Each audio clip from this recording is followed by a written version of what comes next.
Les producteurs de bananes sont en rogne. Suite au passage de la tempête Matthew l'an dernier, une enveloppe de 1,2 million d'euros avait été attribuée d'urgence à une centaine d'exploitants. Sauf qu'aujourd'hui, une quarantaine d'entre eux auraient à rembourser un trop perçu, 400 000 euros au total.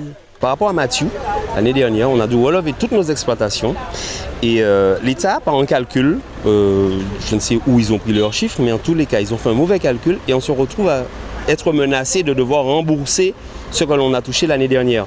Je précise que ça a été du saupoudrage, ça ne représentait pratiquement rien du tout.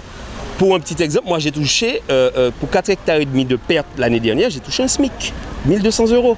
Pour 4,5 hectares de bananes couchées, donc que j'ai dû relever. Et on se retrouve dans la même situation cette année.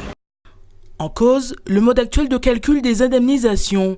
Pour y prétendre, il faut que l'exploitation soit détruite à plus de 36%, un barème qui ne serait pas en adéquation avec la réalité du terrain et qui doit être révisé selon les manifestants. Autre point de discorde, certaines communes pourtant touchées ont été totalement mises à l'écart. Nous avons 7 communes qui n'avaient pas été retenues. Et donc, vous savez, c'est pas parce qu'il n'y a pas de toiture qui est partie que vous n'avez pas des agriculteurs qui ont été touchés. Donc, nous avons demandé au préfet qu'il puisse mettre ces communes-là qui ont des agriculteurs qui ont été touchés.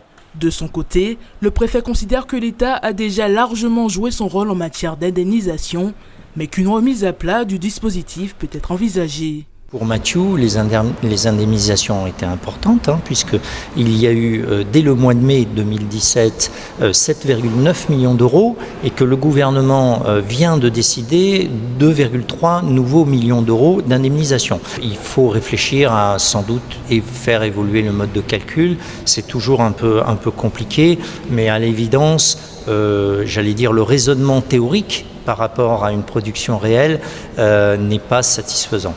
Franck Robin s'est engagé à défendre le dossier lors d'une commission interministérielle mercredi prochain. Les exploitants du milieu agricole se disent satisfaits mais restent vigilants sur la question.